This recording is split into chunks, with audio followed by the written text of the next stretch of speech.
Hey guys, welcome to my channel titanium tech and gaming.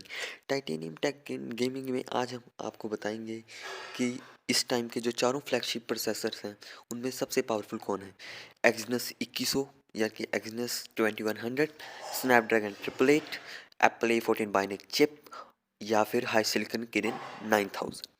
इनमें सबसे पहले हम बात करेंगे सैमसंग के एक्सनस 2100 की। ये एक ऑक्टा कोर प्रोसेसर है जिसमें एक कोर जो प्राइम कोर सबसे मेन परफॉर्मेंस के लिए यूज़ किए जाने वाला कोर है वो है कोर्टेक्स X1 जो कि 2.9 गीगाहर्ट्ज़ पे क्लॉक है। उसके बाद तीन कोर कोर्टेक्स A78 के जो कि 2.8 गीगाहर्ट्ज़ पे क्लॉक्ड हैं। और उसके बाद चार कोर जो एफिशिएंसी के लिए यूज़ होते हैं वो कोर्टेक्स A55 हैं जिनकी क्लॉक स्पीड है 2.2 गीगाहर्ट्ज़। उसके बाद बात करते हैं हम क्वालकॉम स्नैपड्रैगन 888 की। इसमें जो प्राइम कोर है इसमें भी कोर्टेक्स X1 ही यूज़ किया गया है और कोर्टेक्स X1 की जो क्लॉक स्पीड है वो है 2.84 गीगाहर्ट्ज़। उसके बाद जो बाकी तीन कोर इसमें यूज़ किए गए हैं कोर्टेक्स A78 के जो कि 2.4 गीगाहर्ट्ज़ पे क्लॉक है। और बाकी के चार एफिशिएंसी कोर हैं कोर्टेक्स A55 जो 1.8 गीगाहर्ट्ज़ पे क्लॉक है। उसके बाद हम बात करते हैं हाई सिलिकॉन किरिन 9000 की। किरिन 9000 में जो चार कोर हैं वो तो कोर्टेक्स A77 हैं जिनमें जो सबसे हाई क्लॉक स्पीड वाला कोर है वो कोर्टेक्स A77 3.13 गीगाहर्ट्ज़ पे। उसके बाद तीन कोर कोर्टेक्स A77 2.54 गीगाहर्ट्ज़ पे। और बाकी के जो चार कोर हैं एफिशिएंसी के लिए कोर्टेक्स A55 जिनकी क्लॉक स्पीड है 2.05 गीगाहर्ट्ज़। और अब बात करते हैं एप्पल की। अगर एप्पल की बात करें तो एप्पल में जो यूज़ एप्पल इकलौता प्रोसेसर है इन चारों में से जो हेक्सा कोर है यानी कि जिसमें सिर्फ 6 कोर हैं, बाकी तीनों में 8 कोर थे। और इसमें जो दो कोर हैं वो तो हैं फायरस्टॉर्म जो कि हाई परफॉर्मेंस के लिए, और चार कोर हैं आई स्टॉर्म जो सिंपली एफिशिएंसी के लिए यूज़ किए गए हैं। फायरस्टॉर्म एप्पल के जो कोर्स हैं यूजुअली सबसे फास्ट माने जाते हैं, तो सीपीयू के मामले में मैं थोड़ा सा एज एप्पल को दूंगा। उसके बाद सेकंड हाईएस्ट सीपीयू है सैमसंग का, थर्ड में क्वालकॉम का और लास्ट है किरिन 9000 का। और अब बात करते हैं इनके जीपीयू के बारे में। जीपीयू की बात करें तो जो एक्सिनोस में यूज़ हुआ है वो है आर्म माली G78 14 कोर्स पे। और क्वालकॉम स्नैपड्रैगन में यूज़ हुआ है एड्रीनो 660। और हाई सिलिकॉन किरिन 9000 में यूज़ हुआ है आर्म माली G78 24 कोर वाला। और एप्पल में यूज़ हुआ है चार कोर का एप्पल का कस्टमाइज्ड जीपीयू। जिसमें जीपीयू की बात करें तो यूजुअली एप्पल का ही सबसे पावरफुल रहता है, जीपीयू और सीपीयू दोनों ही चीज़ें। तो यहाँ पे भी जीपीयू एप्पल को ही एज रहेगा क्योंकि जीपीयू पॉइंट्स में भी एप्पल को ही शायद हाईएस्ट पॉइंट मिले हैं। उसके बाद एड्रीनो 660। उसके बाद जो ये दोनों में जीपीयू तो सेम है लेकिन कोर और क्लॉक स्पीड किसी ने भी रिवील नहीं की है, तो हम सैमसंग और किरिन में बता नहीं सकते कि कौन सबसे पावरफुल है। लेकिन इतना बता सकते हैं कि जो ये दोनों एक्सिनस और किरिन की बात करें तो जीपीयू इन दोनों का ऑलमोस्ट सेम रहेगा। लेकिन जो एड्रीनो 660 है वो इन दोनों से पावरफुल है और एप्पल का जो चार कोर का जीपीयू है वो सबसे पावरफुल है।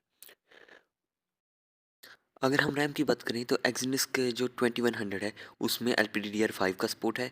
उसके बाद किरिन और जो स्नैपड्रैगन है दोनों में ही LPDDR5 और LPDDR4X दोनों का सपोर्ट है। और जबकि एप्पल में सिर्फ LPDDR4X का सपोर्ट है। तो इसमें मैं जो एंड्रॉयड के तीनों प्रोसेसर हैं यानी कि एक्सिनस 2100, किरिन 9000 और क्वालकॉम स्नैपड्रैगन 888, इन तीनों को मैं एक बराबर मानूंगा।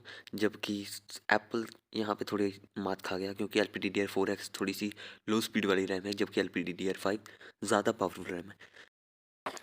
और अब बात करते हैं इनकी एआई यानी कि एनपीयू या फिर डीएसपी जिसको कहते हैं वो उसकी बात करते हैं। इसमें जो एक्सिनोस है उसमें यूज़ किया है ट्राई कोर एनपीयू। स्नैपड्रैगन में हेक्सागन 780। और जो किरिन 9000 है उसमें भी एक ट्रिपल कोर का एनपीयू है। और जो हमारा एप्पल है उसमें यूज़ किया है 60 कोर का न्यूरल इंजन। जिसमें जो एप्पल की बात करें तो इसमें 11 ट्रिलियन ऑपरेशन एक पर सेकंड टॉप्स 11 टॉप्स है इसकी पावर। और किरिन की पावर है 15.3 टॉप्स।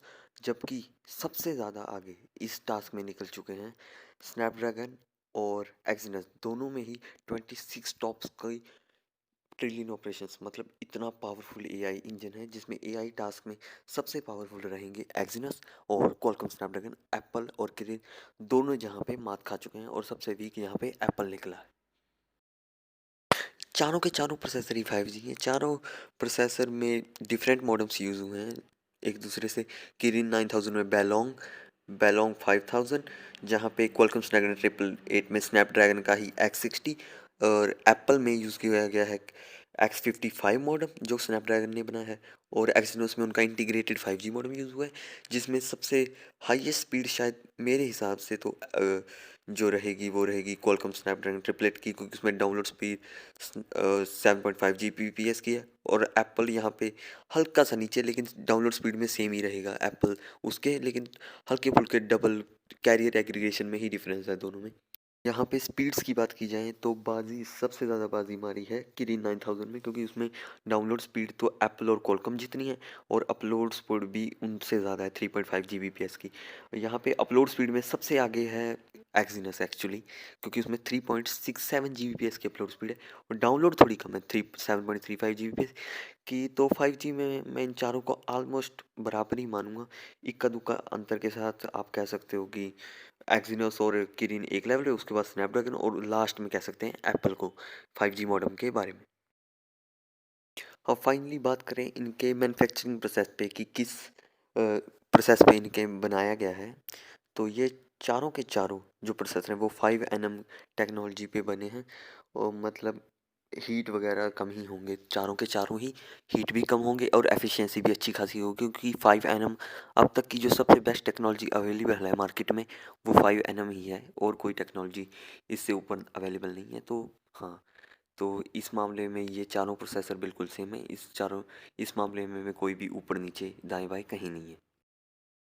अभी बात करते हैं कंक्लूजन की बात करें तो जो चारों प्रोसेसर हैं इनमें जो सबसे पावरफुल यूजुअली देखा गया है सीपीयू के मामले में, यूजुअली देखा गया है वो तो रहेगा एप्पल का E14 बाइनिक चिप। उसके बाद अगर जिस जीपीयू की वजह से, सिर्फ जीपीयू की वजह से जो आगे निकल पाया वो है क्वालकॉम स्नैपड्रैगन और एक्सिनोस 2100, ये 2100 सॉरी, एक्सिनस 2100 और स्नैपड्रैगन टेम्पलेट को मैं एक लेवल पर मानूंगा, क्योंकि सीपीयू के मामले में जो 2100 है वो उससे स्नैपड्रैगन से आगे है, और जीपीयू के मामले में स्नैपड्रैगन ट्रिपलेट आगे है। तो इन दोनों को मैं ऑलमोस्ट सेम लेवल पे कहूँगा, और इनमें सबसे वीक रहेगा किरिन का 9000, क्योंकि उसमें कोड थोड़े पुराने यूज़ किए गए हैं, और उसका जीपीयू भी किसी भी प्रोसेसर से पावरफुल नहीं है। तो एप्पल टॉप पे और एक्सिनस और ट्रिपलेट को मैं एक ही लेवल पे मानूंगा, और किरिन सबसे लास्ट में। Thanks for watching guys, please like share and subscribe video. और अगर आपको जानकारी अच्छी लगी तो चैनल को सब्सक्राइब भी कर ले, और जल्द हो सके तो शेयर भी कर दे वीडियो। Thank you.